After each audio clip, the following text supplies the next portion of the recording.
Wow, good morning everyone. Good morning.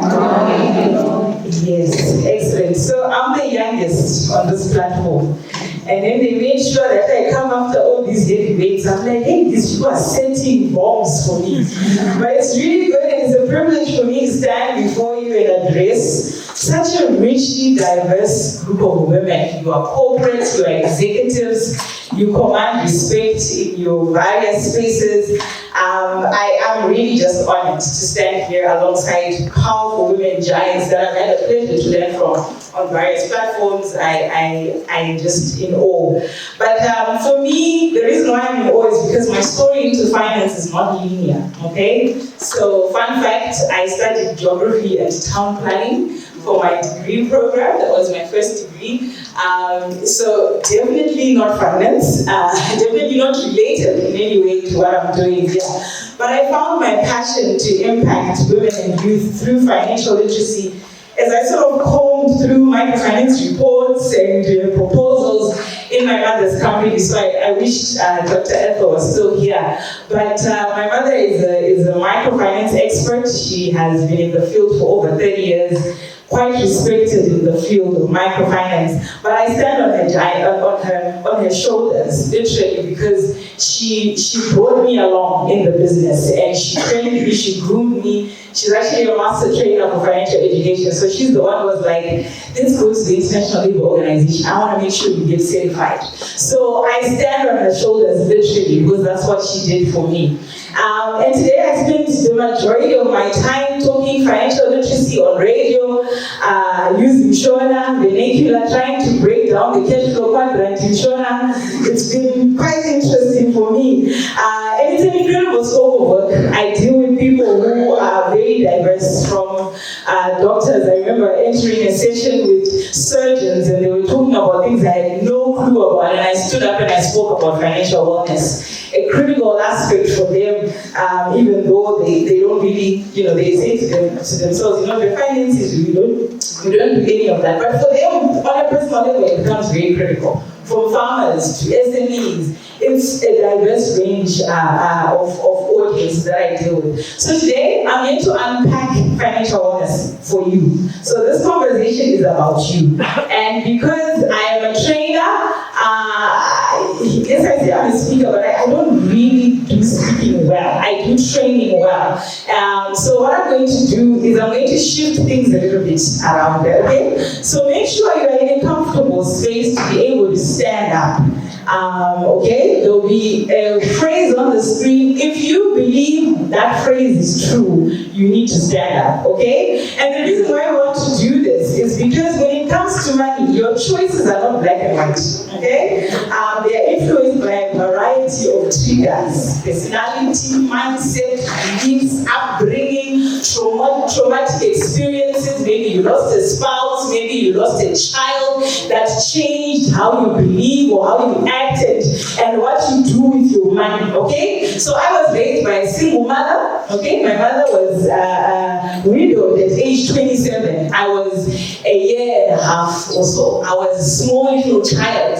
And I remember she used to tell people that, you know what, I would look at this girl and I say, will she even get to grade 2?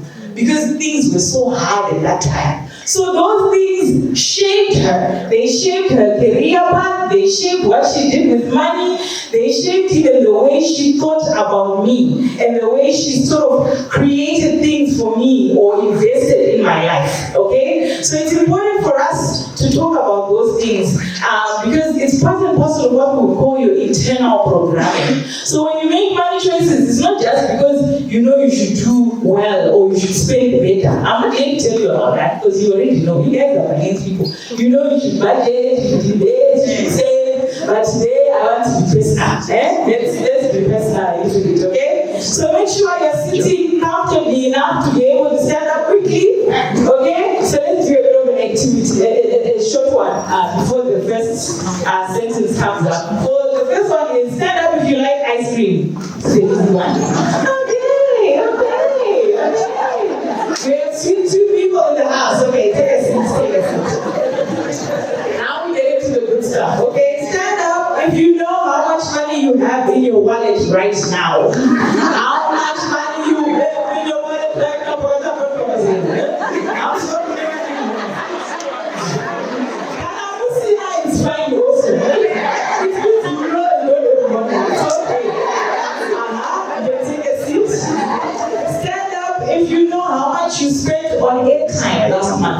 It's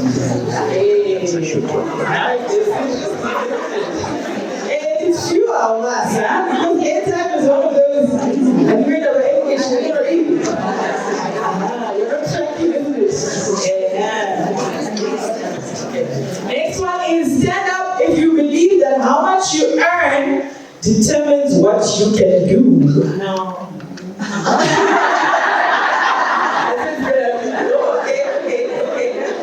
People who are well aware that it's not really about the salary, huh? It's not really about the pay slip. You can do anything.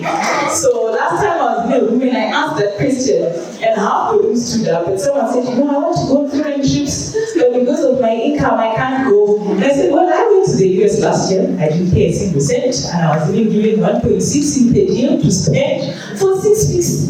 No payment. Just being able to present the way I've done, I was able to give them an opportunity to travel. Okay? So you can do it. Excellent.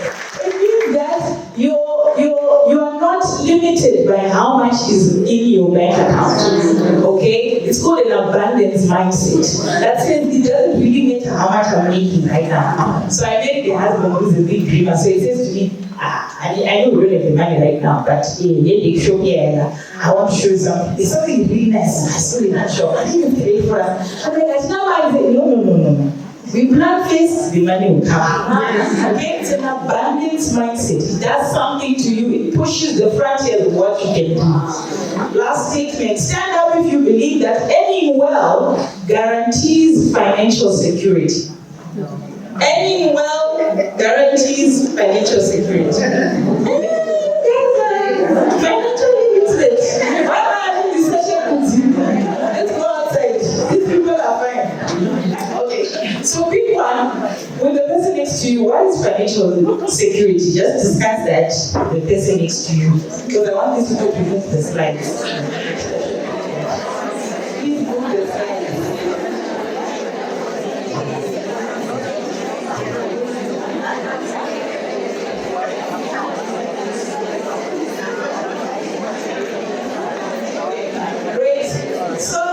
You can't really see a lot happens to the statement that they need to be fuzzy. But financial security, let's see if you have the correct definition. Is the ability to afford your expenses, live comfortably on your income, and save for the future. So it's basically being able to take care of today, tomorrow, and the future. The 3 T's of money. I got that from a friend of mine. Today, tomorrow, and the future. Okay? That's financial security. So a big sign of financial security is having enough emergency savings to cover yourself when times are tough. Okay? Do you know when us financial educators began to be relevant in this country? During COVID. Because all of a sudden you realize you didn't have enough savings to take you through that uncertain period of time. We were looked at as motivational speakers. I would be invited to this, how do we inspire? Business, right? Something. It's beyond that. It's being able to create a plan that even during the tough times, you can survive through them. Okay? And so it's actually beyond just the emergency savings fund. It even goes to say, do you have a diverse set of skills or diverse income sources, so that when your primary income source is not doing so well, which was typical during COVID, you still can survive. So years before COVID, I was working for a firm and they said, there's this e-facilitation course, it's being funded. If you're interested, you can join the cohort, by MasterCard, blah, blah, blah. They say these things like, those who are interested, take the opportunity. I picked up that opportunity and I learned the valuable skill of being an e-facilitator. So I started to learn more about that whole world of facilitating online, creating online programming and all that stuff. And by the time 2019 hit, I started doing training online. And initially when I was studying on WhatsApp, people were like, what is this? What's going on? How do we learn online? How do we learn on WhatsApp? But the moment COVID hit, guess who was in business? Guess who was in business? All of you are looking for ways to connect with your people online. I said, don't worry, I create curriculum for you, you pay me. So during COVID, I was busy.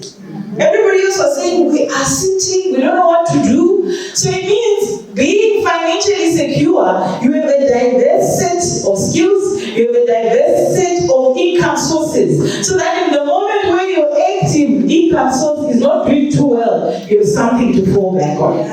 And this is what we're talking about. It takes skill to be able to do this. This is where financial planning comes in. And a lot of the times when we use the word financial planning, it sounds foreign, it sounds like jargon, you know. But let's simplify what that is. So financial planning is a necessity if you're going to make the most of your money.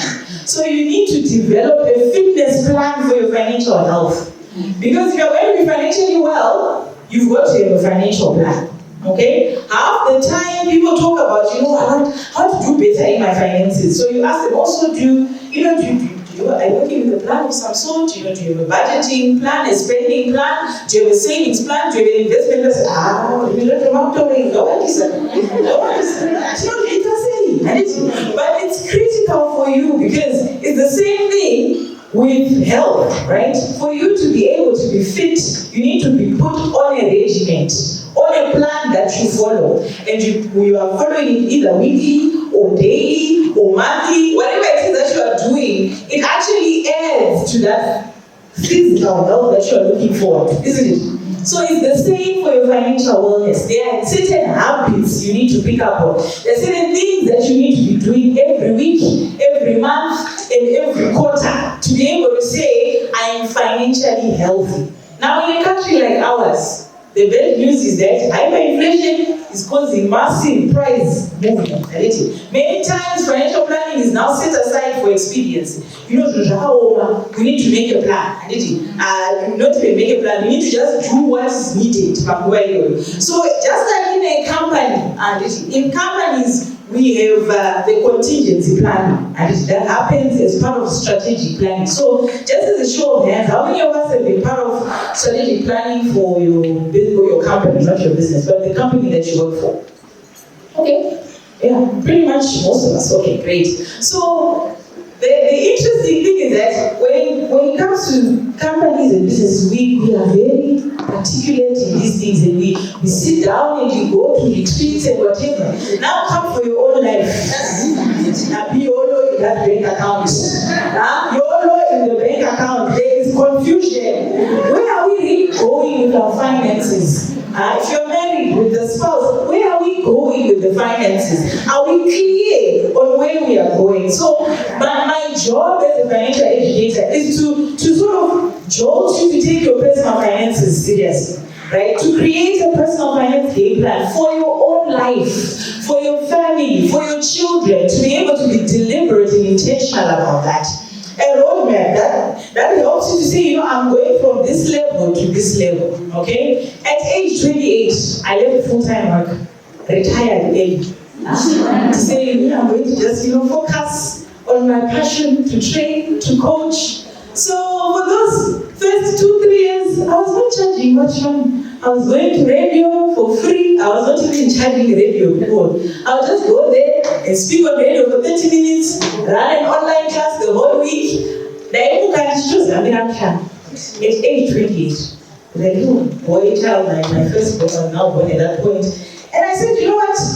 I could do that. And the funny thing is that at that point, I remember friends of mine sitting me down and saying, is this financially wise? I mean, why would you leave work at your age? I mean, honestly, what's going on? But what they didn't know that this took years of deliberate action and time and strategic planning. So, and at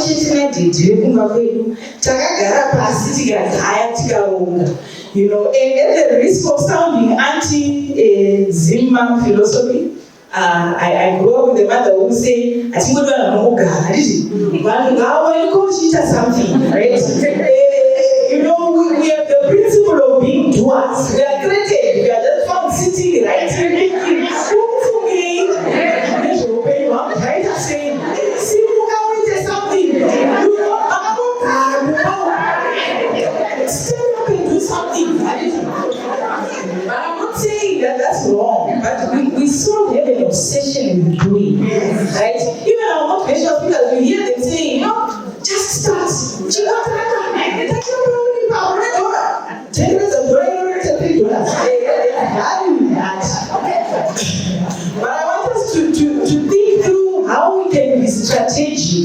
about our finances. It's not just about the doing, okay? We shouldn't downplay strategizing, particularly when it comes to our finances. So for me, at that point in our lives, we had built a business that had actually replaced my income.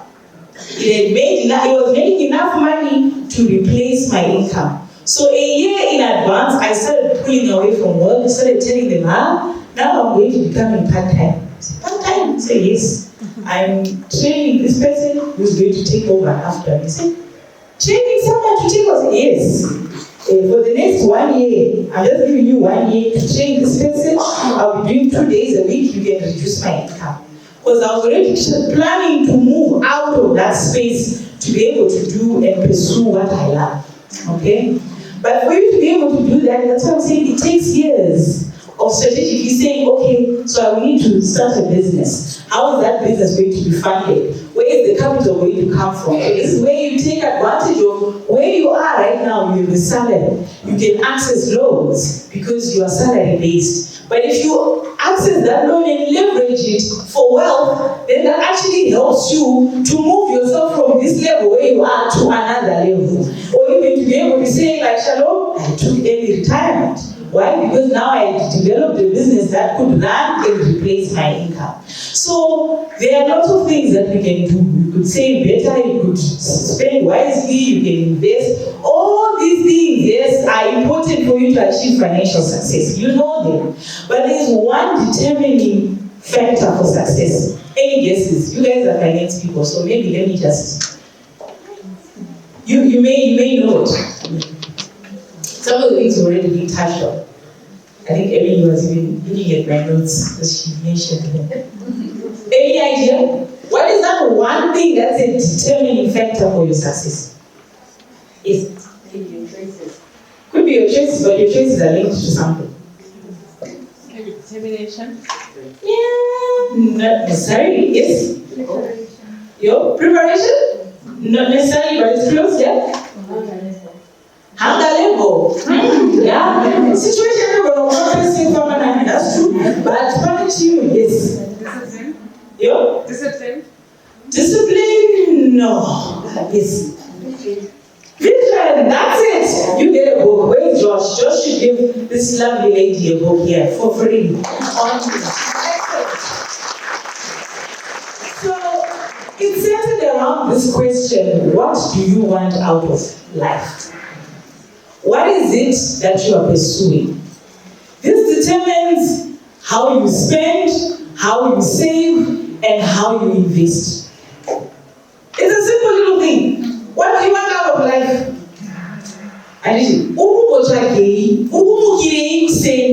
No, not no. Why are you getting up in the morning? What's driving you? What's that thing that's at the back that's burning inside of you? For you, that's the thing that's going to determine your spending habits, that's going to determine your savings methods, it's going to determine the investment vehicle that will take you there. Money is just a tool.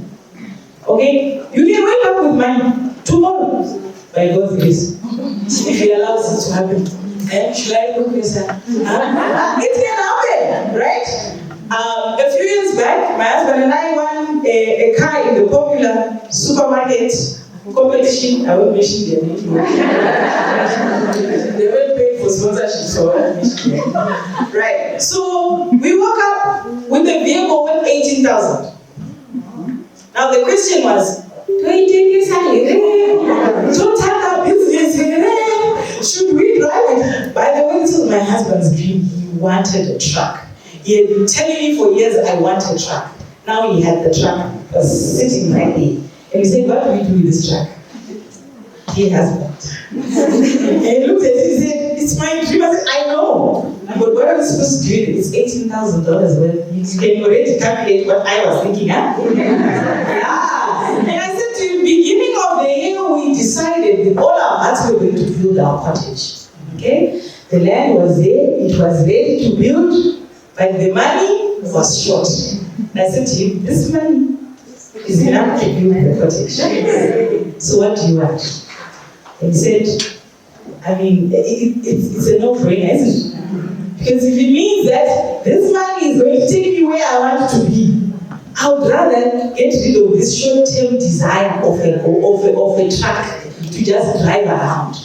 Okay? So that goal that you have in mind, I think there's a slide somewhere which talks about goals. If you go forward, sort of keep going. Those goals that you can set, right? Yes, go back again.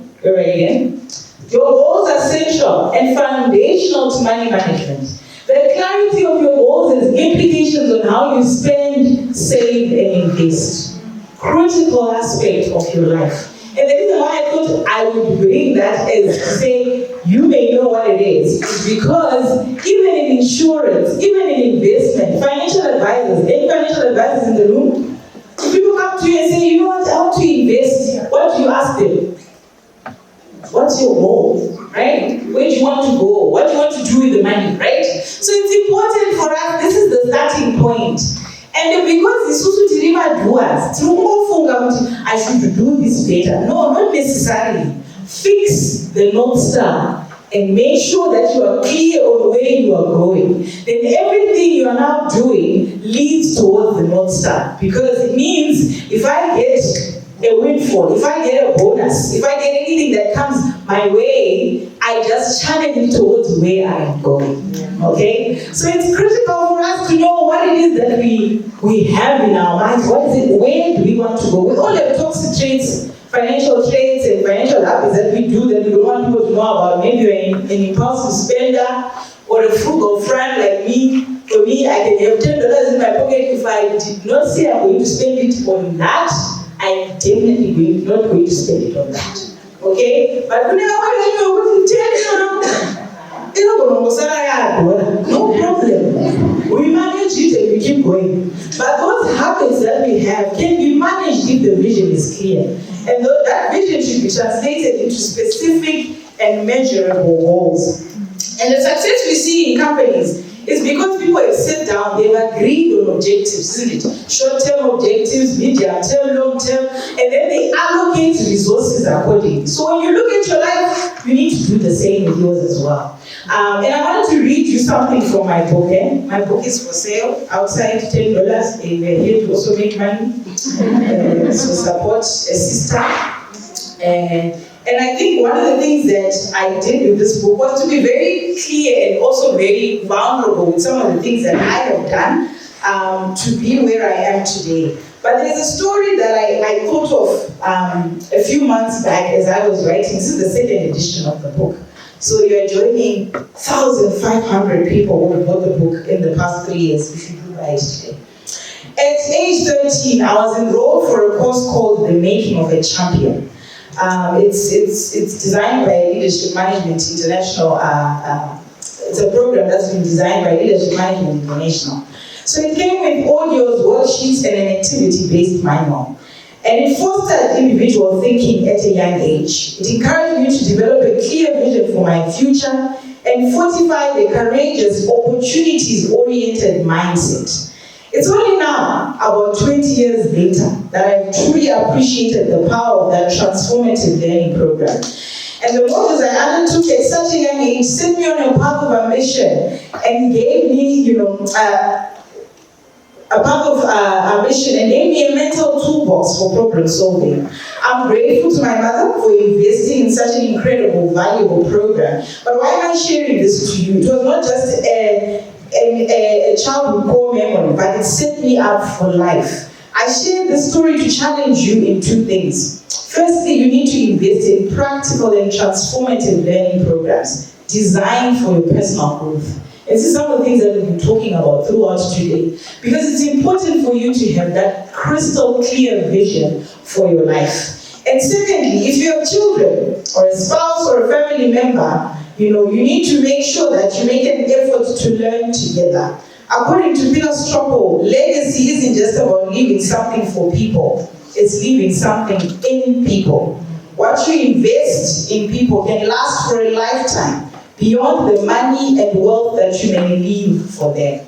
So why am I sharing this as well? Make your vision clear. Your goals should be specific, and your mindset fortified to go for success. Then you can choose from the variety of financial tools, available for us in our country today to reach those goals that you have set for yourself. If it's early retirement, put a figure of how much you want to be spending each month. Then work out what's going to help you do that. For me, it was a business that we set up until it was making enough to actually replace my salary, like I mentioned.